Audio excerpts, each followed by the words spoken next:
Everyone, I'd like to introduce a long-time friend of mine and a man who has many, many life experiences and many, many different lived experiences. And he's someone that I've been on many long hikes with, and someone that I've had many, many amazing conversations about life.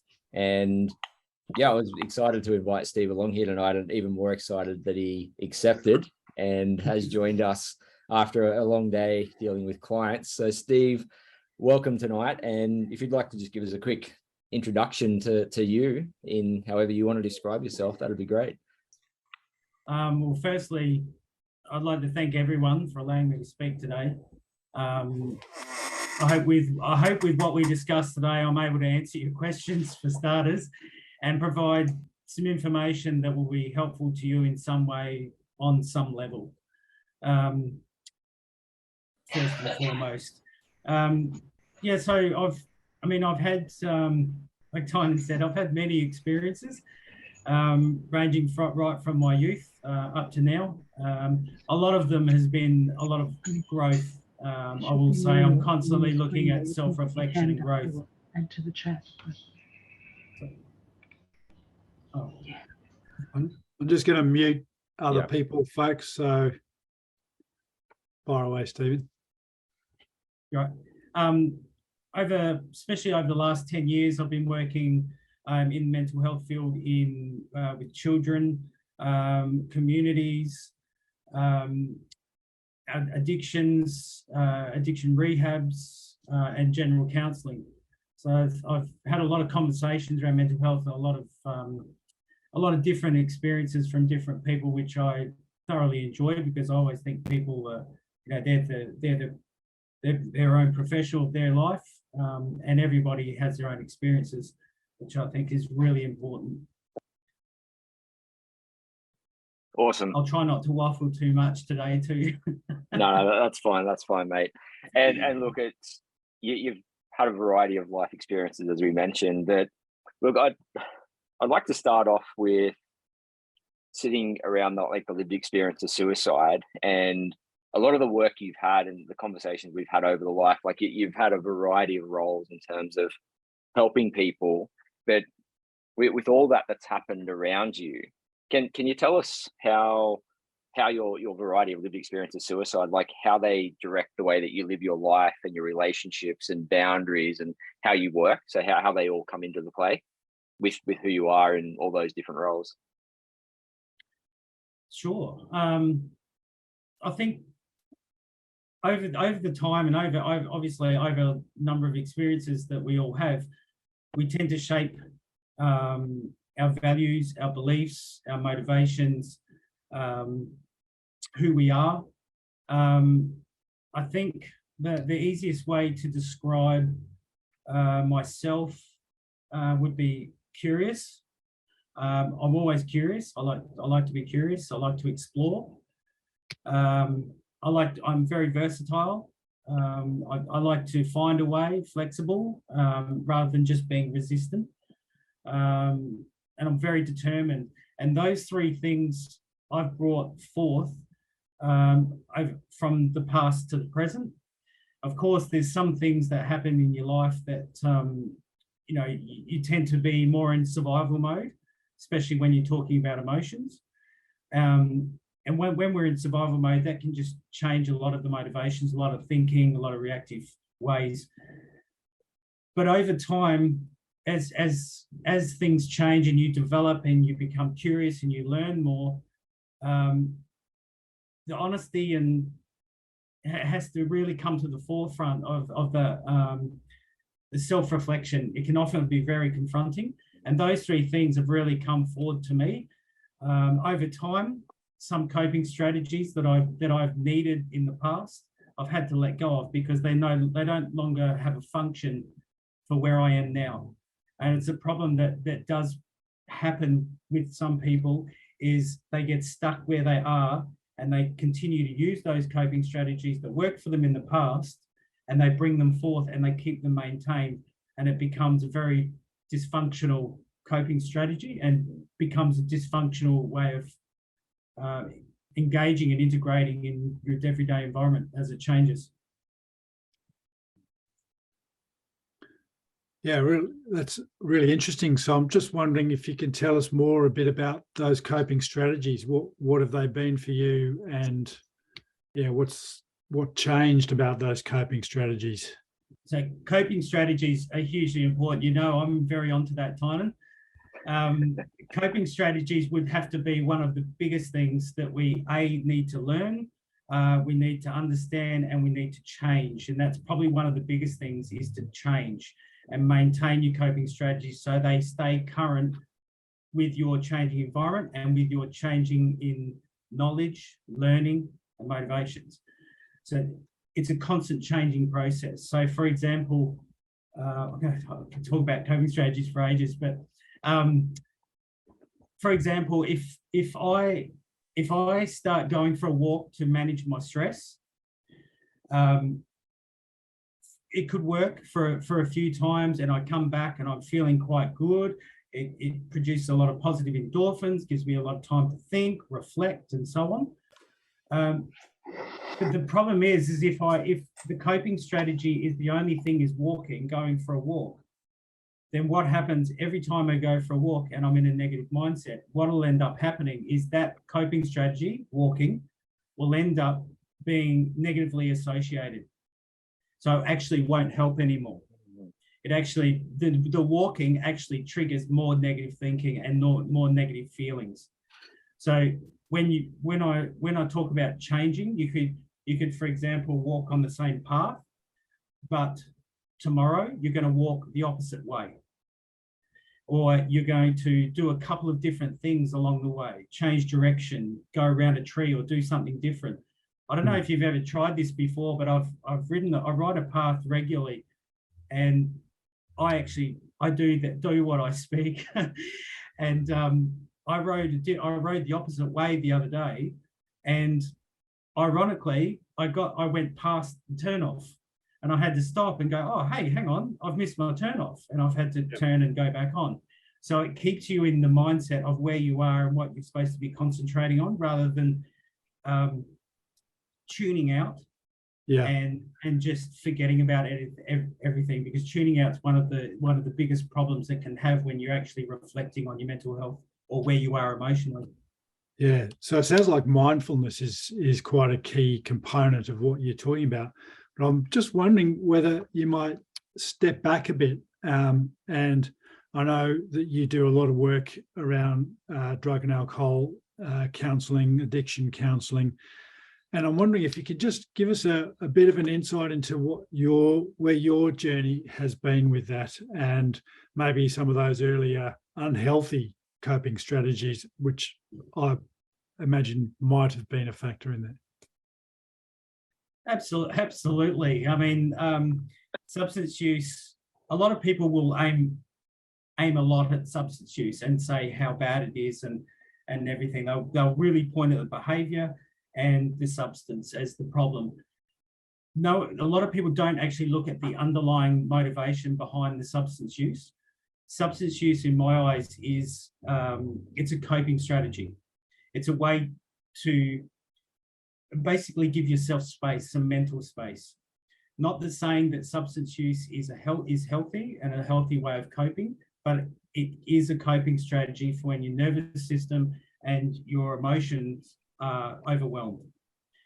It's a way of detaching. I mean, we all do it in a way, in small ways.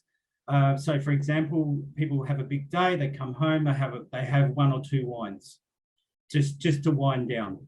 That's a coping strategy for managing your stress for the day. The question is when does it go from recreational use to addiction? That's the big question. Mm-hmm. And I've found that where it changes is where it becomes habit forming. And when I say habit forming, it's when you start getting emotionally dysregulated when it's not there, or when there's a change in the pattern or the change in the habit. Mm. As soon as you start getting emotionally dysregulated, the habit and the pattern is starting to form and it starts becoming rigid. And then you'll start getting emotional dysregulation. So coping strategies again come into it. So instead of maybe increasing your wine intake, because once your wine intake or alcohol intake or whatever it may be starts to rise, that's your tolerance level rising. And then when your tolerance level starts to rise, it becomes more of an addictive pattern, because it becomes physiological, it becomes mental, and it becomes emotional. Yeah, right. But yes, my substance use in my early days was very much to cope with my environment. Number one, that's how it started. To basically emotionally regulate, because I was basically living in fight or flight survival mode every day in my young days, which seemed to stem right up into my teens, which living in that mode is not really helpful, because it provides a lot of misguided decisions, especially because your decision making becomes more about survival rather than rational thinking. Pushed me out into the streets, ended up being homeless, living on the streets for a number of years, and just managed to, again, going back to my the main things that explain myself was curious, versatile, and determined. Pushing through and just finding a more helpful way. The self-reflection, I will admit, was painful. It was very confronting in some days, but by doing that, I was able to actually be more flexible, create more options, create choices. So when you're looking at choices, it can be more along, when you start looking at choices, it provides the level of amount of consequences that you can experience. Sometimes you can't get away from experience, but sometimes you can actually choose the level of consequences, if that makes sense. Yeah, sure. And I love the concept about survival mode, and it was something that you introduced me to and helped me identify that I was in survival mode. And until that moment, I actually didn't even recognize what it was. Like I kind of thought survival would be when something dramatic happens around you. But just wondering if you could just take us through how people find themselves in survival mode, and how do you know you're there, and what happens when we're in survival mode? Like what do we do, and how do we get out of it? Okay, so survival mode is basically a primitive survival instinct, and it's neurological. So I'm just thinking, the easiest way I can explain this for starters, just so everyone can get an idea of what I'm talking about, is basically there's a vagus nerve. I'm going to explain it in layman's terms. There's the vagal nerve that runs from the back of the amygdala down through the belly.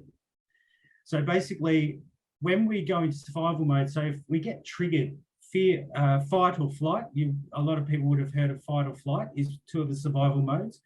There's also freeze, all survival modes. So when this survival mode gets triggered, when we start feeling fear especially, or anxiety plays a big part, it sends a message down the vagal nerve that goes to the throat, joins the throat. So the first thing to go will be your social engagement system, your voice. So when you start getting anxious, your voice can start to get a little bit shaky, or to the point where your throat goes dry and you can't talk. That's the first sign. Then it comes down, it meets the heart and it joins the lungs. So your heart starts to palpitate or rush. Your lungs feel tight, your chest feels tight. It goes down to your belly. You start feeling ants in your belly. A lot of people explain it as ants in the belly or butterflies. And it curls around to the stomach, between the stomach to the bowel. And worst case scenario, when the whole lot is triggered, what happens is you might feel like you need to do number twos.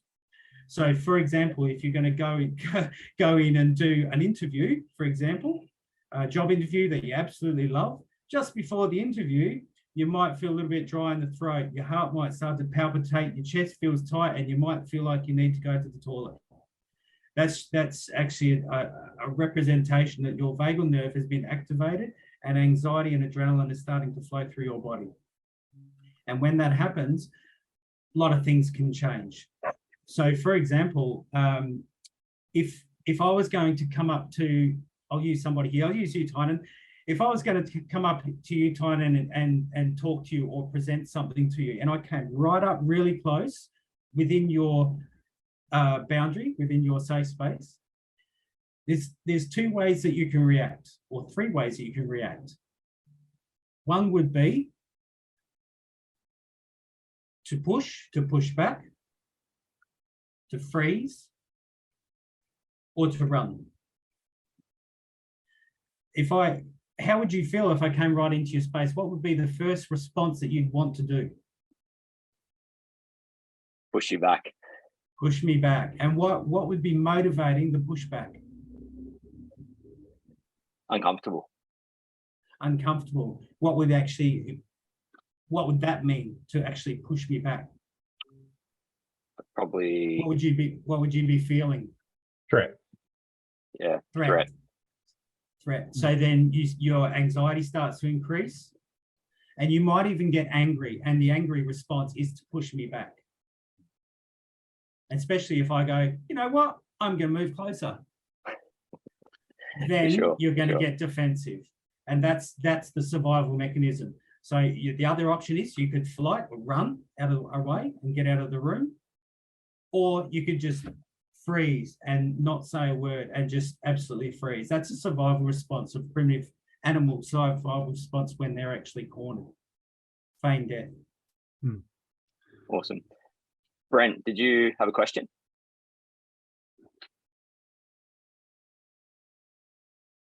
You're just on mute. Sorry, I'm on my iPad and I've got to try to remember where all the buttons are. You sort of went to where you were, talking about that physiological and neurological stuff, and that, like, it made me think about alcohol. Like, I've had more recently, I've had quite an issue with alcohol, and I've used it daily in amounts which are well beyond safe. But it was more about regulating the anxiety, and that I find that sometimes I think talk sometimes is just too much, because it's what am I trying to say? I think as you get older, I think talking about things for me has become. Ooh, I lost it. It just completely disappeared. I just think that it's become so physiologically hardwired into me, my dysfunction, that talking about it is not useful. It's managing the physiological and neurological hardwiring now that I've had after almost 59 years. So alcohol served a purpose. It took the edge off. It allowed me to sleep, but it became dysfunctional for me. So, yeah. But you sort of went there. I was struck by, Stephen, you talked about the confronting nature of self-reflection, and that the alcohol or the drug use, whatever it might have been, is part of maybe avoiding that, and is that maybe what you're talking about as well, Brent? That there's the use of those things to, yes, in part to cope on the day-to-day level, actually to function, but also is it an avoidance as well? No, I'm pretty brutally honest with myself. So in terms of, for me, the alcohol was like, I needed a break from reflection, the anxiety. And so I suppose when you talked about the taking a different path, doing something different each time, it sort of rang true for me a bit, in terms of that you get back in when you don't have to think about what you're doing because you do the same thing every time. You then actually zone out from what you're doing and you go into that space which is no good for yourself. Whereas, like you said, that mindfulness of of doing something different now, you can catch yourself when you've taken yourself into that space of, you know, the dysfunctional thinking. Which is there for me. there is a sorry. Good. There is a bit of a fold with tuning out, like you say. It's like a double-edged sword in a way, because tuning out, it sort of helps and it gives you space. But on the other side, if you tune out, like if people put headphones in, go and whatever they do to tune out from their environment, it helps with being overwhelmed. But on the other side of it, when you tune out, it stops all the 5 senses from working. And once you do that, the brain actually stops developing. And when the brain stops to develop, the social engagement system starts to have difficulty engaging. So then social anxiety and everything starts to creep in. And then the anxiety of actually engaging in your environments becomes a problem. And then, so then it's sort of like a snowball effect that can happen from tuning out. Yeah, Stephen, would you say, and you know, Brent, thank you for sharing that, mate. Would you say that the medication, the self-medication of substance is related to the pain of the circumstance, or is it related to a specific issue, right? So you're like, Brent, you used the term tuning out, helping to get you to sleep. Was that about dumbing, you know, like depressing the pain you were experiencing? You know, I assume it's like physically manifested as well as psychological and emotional pain. Is that what it's like? Is it like, you know, taking a Panadol, but it's a self-medicated version of it, or? You So, address it back to Stephen. Sorry, do you want to do it, Brent, or do you want me to answer it? I'm not sure who it was directed to. Okay. I'll answer it. See if you can relate. So yes, it is pain. And that's a lot. This one of the biggest things that people will look at. They'll go, "Oh, the substance. Substance is a big problem. Behavior is a big problem." But the actual, you got to look what's underneath it, and it is pain. It's not why the addiction, why the pain. Where is the pain coming from? And it's not always avoidance. It's also distraction. So a lot of people will, when they're feeling emotionally overwhelmed, they will start drinking or taking a substance to distract themselves, or avoidance, either. It'll be usually one or the other.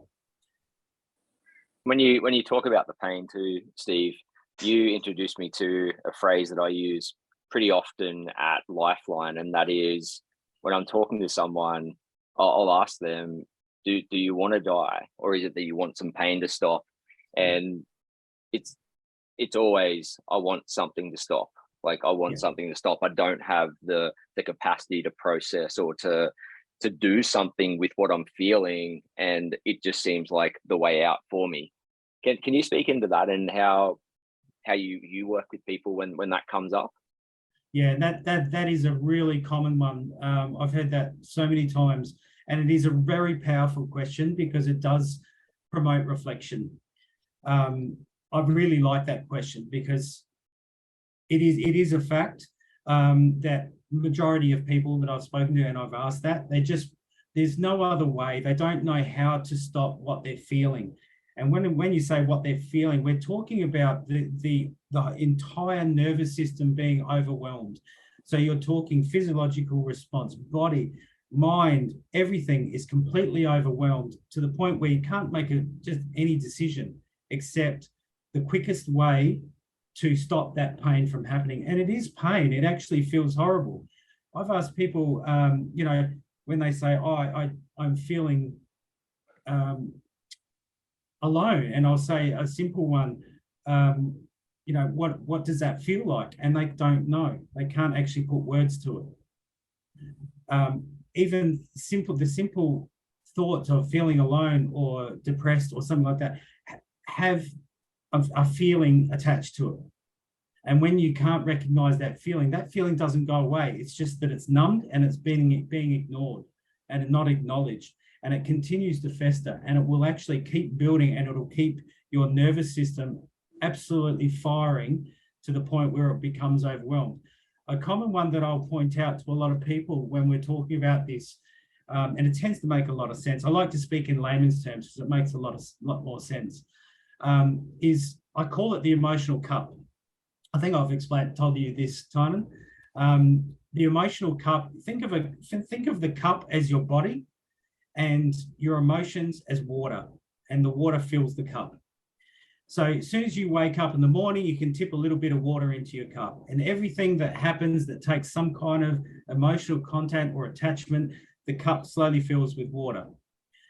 Once the cup gets full of water, if somebody comes up and says something as simple as, "Hey, how you going, Tynan?" and your cup is full, so your emotional capacity is full, you tend to react and go, get away. There's that fight and flight again. Okay, give yourself some space. And when you give yourself some space, the water in your cup comes down a little bit lower and you're able to engage in your environment and integrate a little bit more. But once that cup fills again, it'll overflow and you'll get a reaction. So it's a really important thing to actually continue to try and find ways to get space in your cup so it's not sitting at the level and spilling out all the time. It's a really simple metaphor.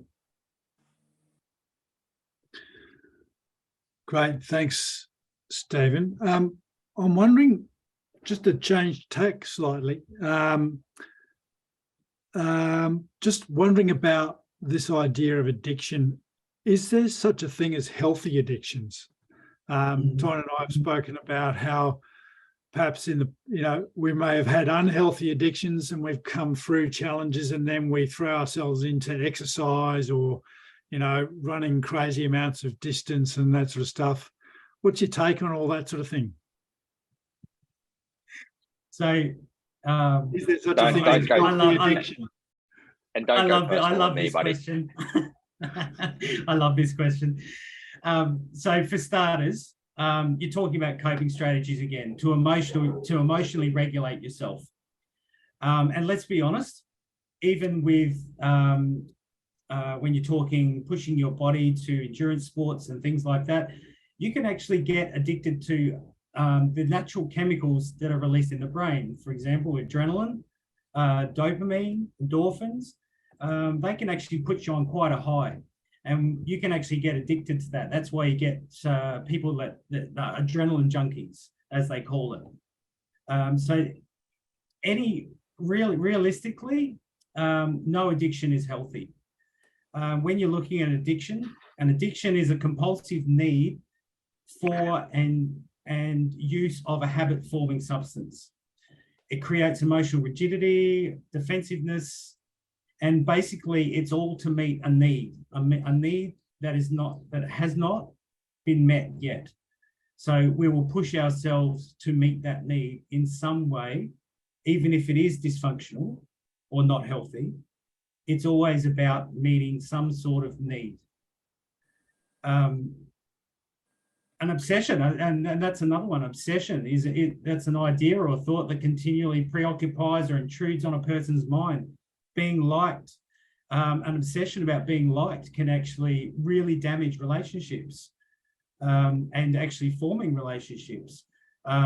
Being wanted or recognized, again, can really damage relationships and conversations. And that aligns with power and control as well. Can really damage relationships, changes impulse control, interactions. It can also misguide your interpretations due to stress responses being activated. Again, that fight and flight mode. Addictions often has a negative impact on one's social, emotional, and mental well-being somewhere along the line. But it's all about, again, meeting a need.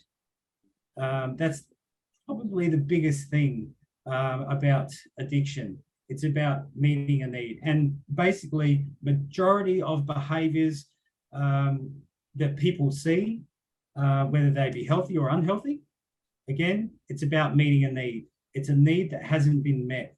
And once that, ironically, people will go, oh, well, once I start doing this, I become obsessed with meeting the need. Not true, actually, because once that need is met, guess what? you don't need it anymore, and you move on, and it provides space in the mind as well. You emotionally regulate more. Sorry? It would seem like in that situation, though, you'd have to be reflective to be aware of the coping strategy that you've used. It's functional.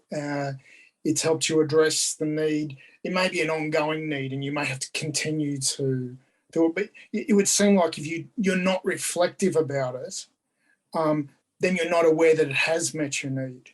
Like for me with the alcohol, like being reflective about it is, this is taking me to a bad place now.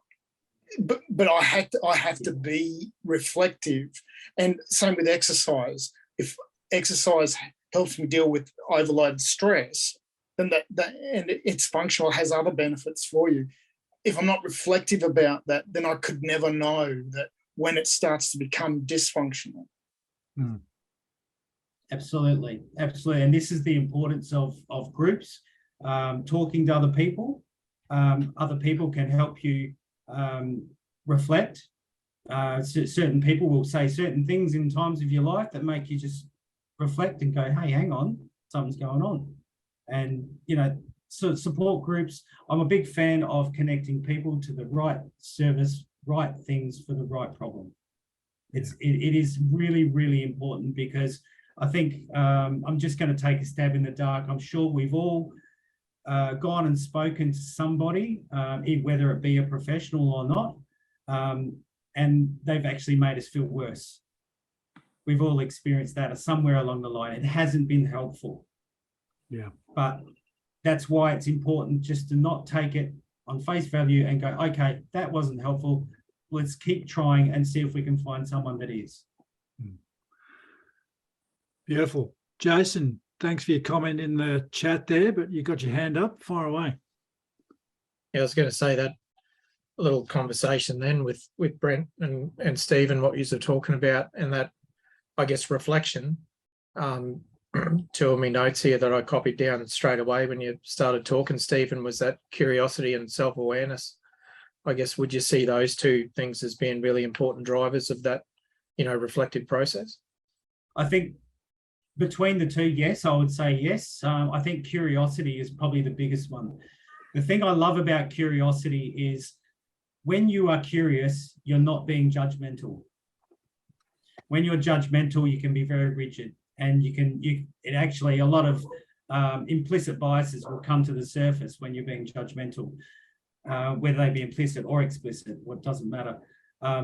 But biases will come to the surface with judgments.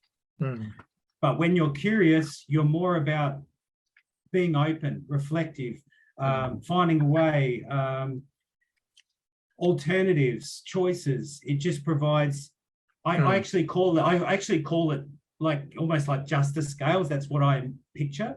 And I like to sit in the middle. If you're sitting on either end of the scales get tipped, and you'll get some kind of emotional disturbance or dysregulation. Yeah, That would require a level of confidence in yourself, though, curiosity. Absolutely. And again, when you're talking about coping strategies, you know what? And I've had this conversation with many people that have used substances. When we self-reflect, it actually generates a lot of emotional disturbance very often, very, very common, because it is very confronting. And a lot of the times we have emotional attachments to the memories that we're trying to explore.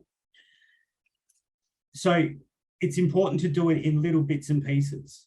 So you can do it in a little bit of a way, just enough to where you start feeling uncomfortable, and hey, stop.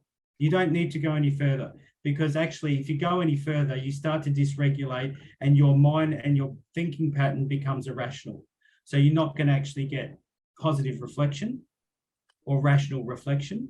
It's going to stop being curious, and it's going to go to judgment and survival mode ways of thinking, because you'll actually feel it in your body. It's not going to be a conscious thing. It'll be actually a physiological response, and your brain and body will shut down and stop. So even with people that have used substances in the past, I've said explore, reflect to a point where you start feeling uncomfortable. And hey, if you need a beer at that stage, have a beer and stop, reflect, but not to the point where you become intoxicated. The substance is a coping strategy for emotional dysregulation. It's a thing that has worked in the past, and it can be helpful while you're progressing to a point of not using substance to emotionally regulate. Does that make sense? I really like that. I think I'm all for sort of moderation or balance in these things. You know, I think when we have hard and fast, don't ever use this again. You know, it's just never as simple as that. And it's more realistic to be a bit more open. And I really like what you're saying about curiosity. I think it's so powerful, and as a self-reflection tool, but also, you know, especially as well in terms of if we're supporting other people. If we come with that attitude of curiosity, yeah, that's a much better way of being non-judgmental, rather than saying to people, be non-judgmental, actually be curious. Yeah. It's really powerful. Well, wording's really important here, because if you say to someone, don't be judgmental, well, what are you actually doing? You're judging. It's a judgment, isn't it? So it's a bit of an oxymoron. Don't be judgmental, but you're judging someone. So yeah, it's a bit of, the thing I like about curiosity is it just makes you want to know, you understand, learn more, which is a big factor when it comes to stigma. A lot of people don't understand and they don't want to know. So walls start coming up, barriers start coming up. But it's also a big factor with relationships and communication, being curious. So to be curious, you've got to explore, use open-ended questions and conversation. Who, what, when, where, and how, instead of just yes or no answered questions. Big one is being curious. Seek clarity. If you don't understand, ask. Don't assume. The biggest thing, these are conversations I have a lot with a lot of people. With assumptions, what's the motivating? Usually, a motivation behind your assumption is anxiety and fear, because we don't want to ask the question because we have some sort of a fear attached to that. So the motivation will be anxiety and fear.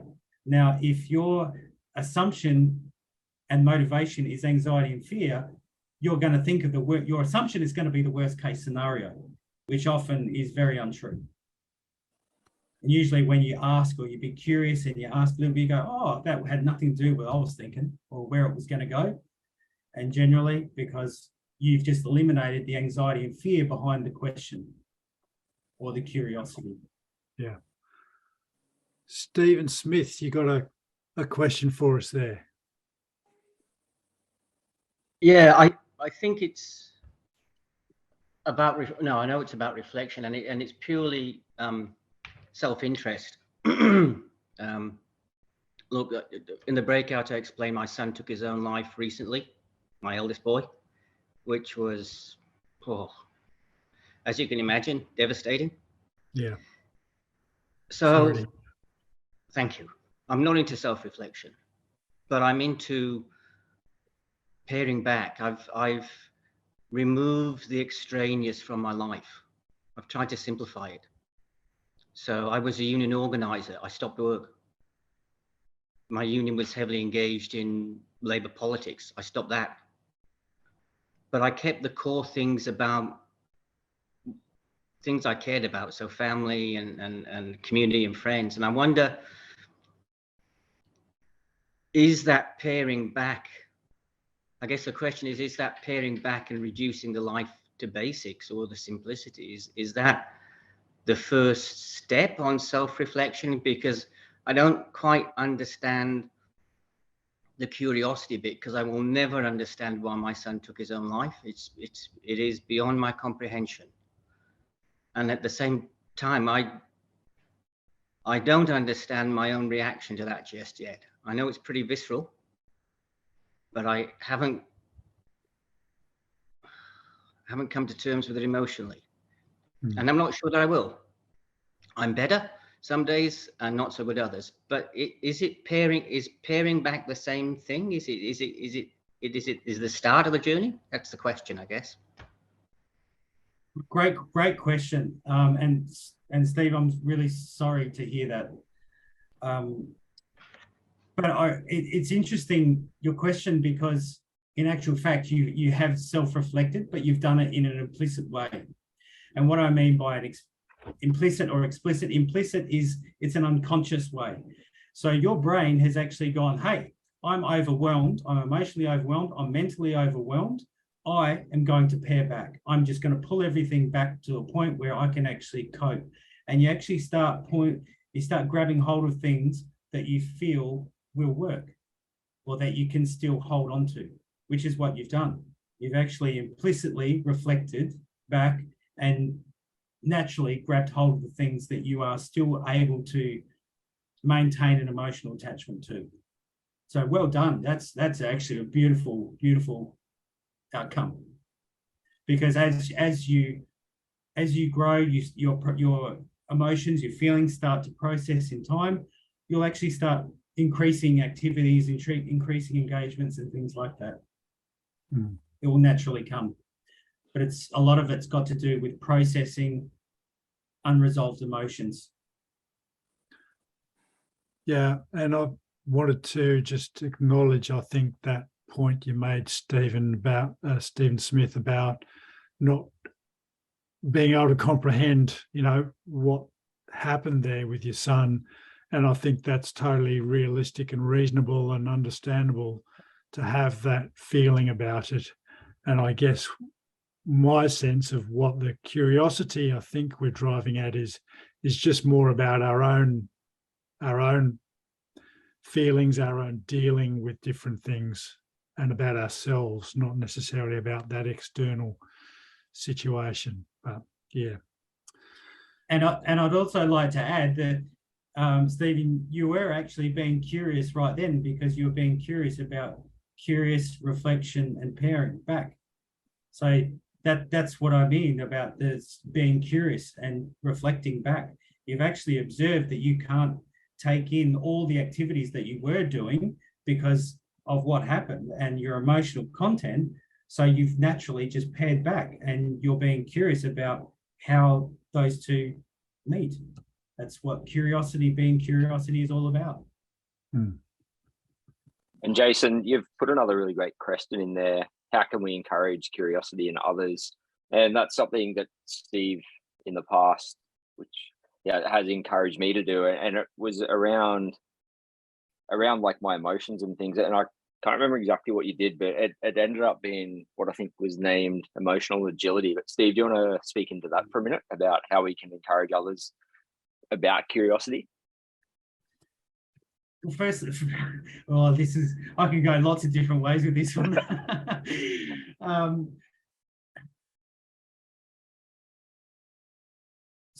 Firstly, curiosity is something that it does take some emotional level, because you're going to find out new information. It takes reflection. It takes a lot of things to be curious.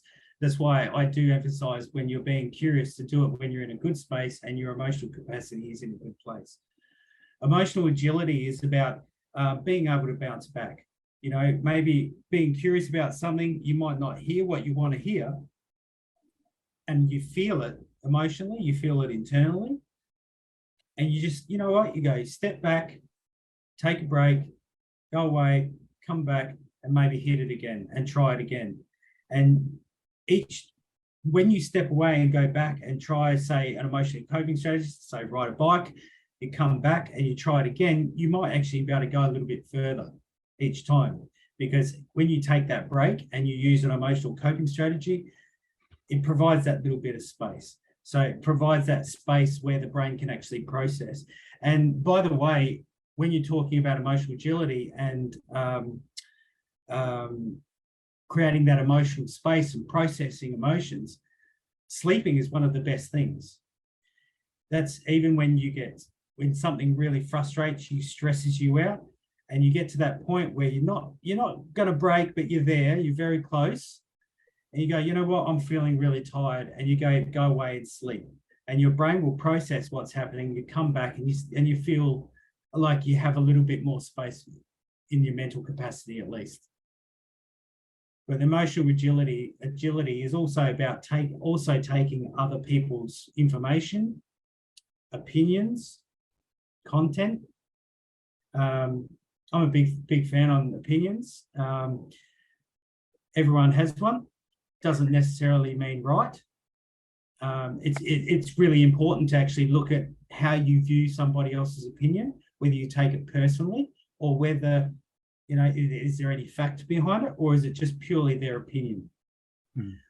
Also, with opinions, is somebody can have an opinion that is actually based by their own emotional content from their own experience. So that you would have done this before, when somebody will say, oh, you know, that presentation was horrible. But then you might hear that and go, well, hang on, I really enjoyed it. So there's two different opinions. So you always take an opinion on face value. Thanks, Jay. Facebook. Sorry? I said unless it's on Facebook, and it's true. Oh, well, so they say. Jason, you got your hand up again. Yeah, this is great. We're online till about 9 o'clock, aren't we? That where you were headed then in like that emotional agility kind of conversation, I guess that's starting to resonate a little bit with me in terms of like encouraging a growth mindset. Would you, I guess, yeah, would you say that's a fair point, or? Absolutely. Yeah. Okay. Absolutely. The mental agility is really important. Okay, it is a really important factor. Understand that there will be emotions attached to it too, and it's the emotions that will push you over. But when you're talking emotional agility, it's also really, and I'm going to emphasize this one because this is probably one of the most biggest points that I talk about to a lot of clients, is how do we create emotional agility? Because if we just get thrown with an absurd amount of opinions and whatever it may be, and we get overwhelmed, we're going to be emotionally overwhelmed, we're going to go in fight and flight, which isn't going to be helpful. So the biggest thing I will emphasize is, and I'm going to say it 3 times just for the hell of it, boundaries, boundaries, boundaries. Boundaries are one of the most important things in someone's life. When you're talking emotional agility, when you're talking about your own emotional content, boundaries, boundaries, boundaries. I cannot emphasize that enough. Stop saying that boundaries thing. I think you're talking just to me. You're So I'll let me explain it a bit more, because firstly, when somebody says boundaries, sometimes that can be actually taken as a negative. Depends how you interpret boundaries. You can even look at it as very limiting. But when you're actually looking at yourself, so when I say boundaries aren't necessarily fixed, because we're talking about ourselves. Boundaries aren't fixed. It's something that you build on. But when I say boundaries, it's about your physical boundaries, your mental boundaries, your emotional boundaries, your time, especially. How much time can you commit? Do not overcommit. And that's a big part of boundaries, because it will really destabilize you. Relationship boundaries, they're all really, really important, especially in regards to time with boundaries. That's one of the biggest ones that a lot of people get very disturbed with, or emotionally disturbed with, is because there's 2 things in this. With boundaries and time and relationships, we instinctively have a fear of broken attachments and broken relationships. It stimulates a fear and anxiety, because as human beings, we like to attach, and we like to attach to people, whoever it may be. We love attachments. It's part of our makeup. So with boundaries and time and and relationships, you need to be able to say no. I can't emphasize that enough. One of the fears behind saying no is breaking the attachment, breaking the relationship, being viewed in a negative light by this person because you said no. But boundaries will help you not overcommit. It will help your emotional stability, and it will provide you space to be able to reflect on what is feeling right, when you can commit, what you can do. It's a really, really important one. It's sort of two prongs, the time one, because we want to please, we want our attachments, we want our relationships, but if you overcommit, you'll actually do more emotional damage to yourself than by saying no, basically. And again, I've said this to many people, if you have a friend that you can't say no to because it overcommits your time and your mental capacity, and they don't like you anymore, were they really a friend? Yeah. Tony.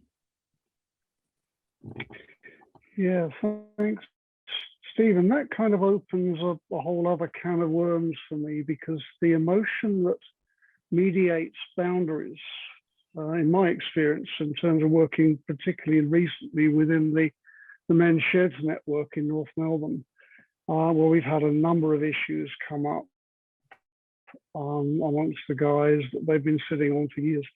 But the emotion that mediates that is shame. It tends to get displaced into either fear or aggression. And that fear can, as you've pointed out, can have, the kind of the run away and hide. Addictions to me are just another way of running away and hiding. I'm hiding from myself rather than from other people. And the aggression can be outward or inwardly directed also. So it becomes violence or it becomes self-harm. But shame is the thing that sits, to me, smack in the middle of that. And in a sense, it deals with that fundamental need that you referred to earlier on, in terms of what people really want, which is to be respected, to be connected, to feel like they're part of the wider community in which they find themselves. How do you work with that in your frame of reference? Because we've been developing some stuff through the sheds, but I'd be very interested to know how you deal with it. I tend to look at what's the underlying need behind shame, like you just pointed out. Really, you've got to be. It's sort of like it's a fine line you're walking if you start diving into people's emotional capacity, how shame was developed in the first place. Again, if fight and flight is continuously being triggered, it's not somewhere that is a safe space for people, for starters, and it's not a healthy way to be able to sit with themselves. When you can actually start getting a sort of like a compressing factor with this, because if they start talking about shame, they may feel shame about feeling shamed. They may feel shame about their responses. They may feel shame about actually expressing it or talking about it. So you start to get this layering effect to the point where if it continues on, you'll end up getting an emotional reaction to the point where then they get shamed about their emotional reaction. It's a very fine line with that one, and it's an area that needs to be taken with a lot of caution and very, very gently, because you will get that layering effect of shame. So fantastic, such a great conversation. We're going to try and close with a couple of minutes of breakout again, just to give people a chance to check out in a smaller group. But before we go there, just wondering about how do you manage your self-care now as a man with your own lived experience of some of these issues around substance use and suicidality? How do you manage your self-care these days? What are your tips? My tips, I'll try not to make this too long. My tips would be basically it's increasing the vagal tone. So how to do that is mindfulness. Mindfulness is one of the biggest things that it's helped myself, and it helps a lot of people. It's a lot very evidence-based. I'll do a number of things. So for mindfulness, it's not just because there's a lot of different parts of mindfulness.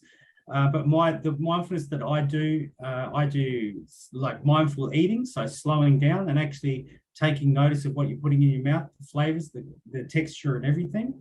Mindful walking, and when I talk about mindful walking, that can be as simple as walking down the street, touching leaves. I like to touch all the leaves on all the different trees as I walk past, and just take notice of the different textures of each leaf. Even the smells is interesting as well. And when I point out to a lot of clients about mindful walking, one thing I do mention, I ask them if they've noticed, is do you notice hot and cold air pockets as you're walking down the footpath? And at first they'll say no. And then I'll explain to just be mindful and just take notice of it. And then before you know it, they're starting to notice that, and it produces this real big wow factor.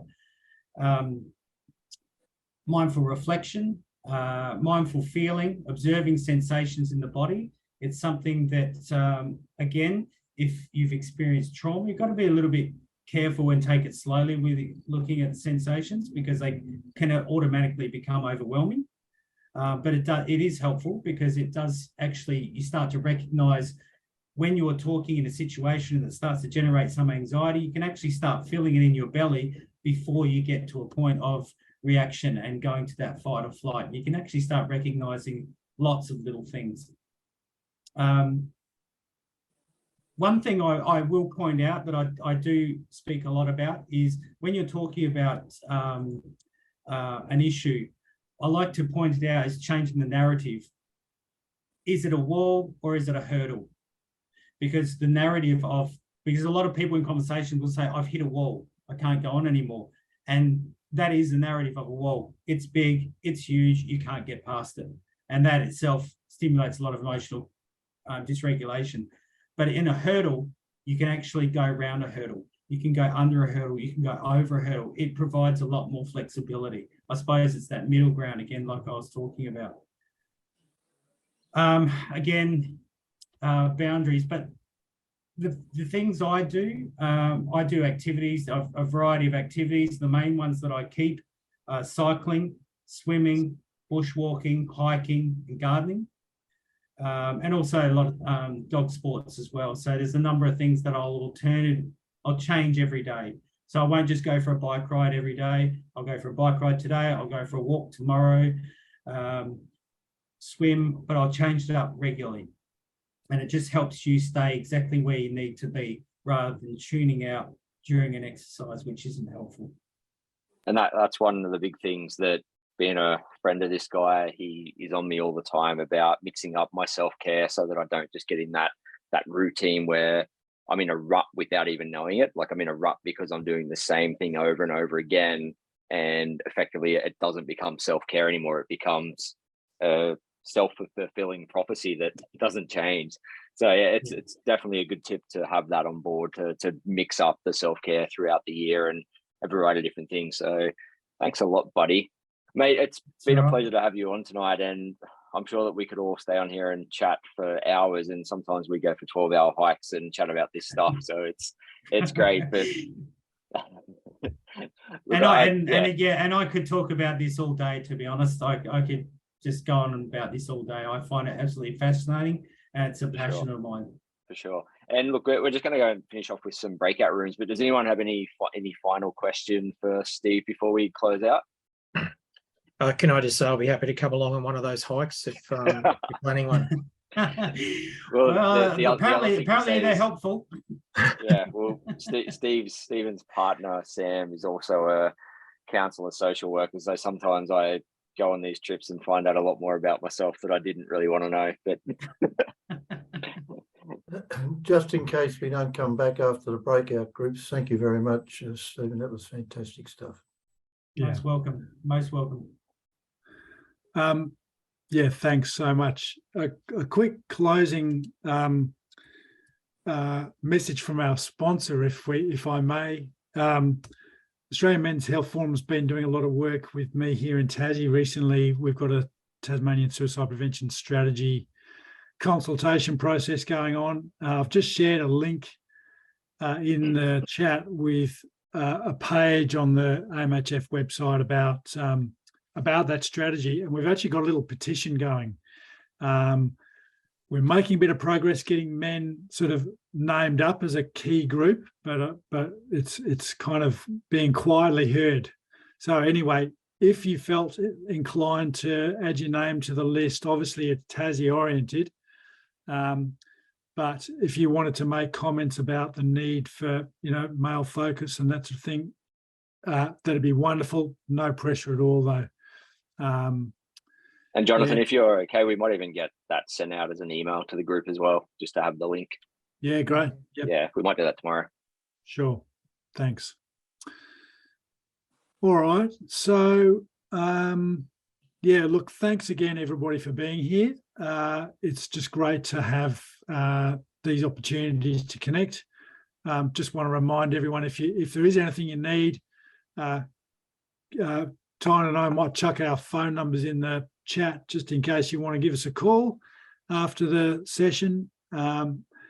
And yeah, do just reach out anytime.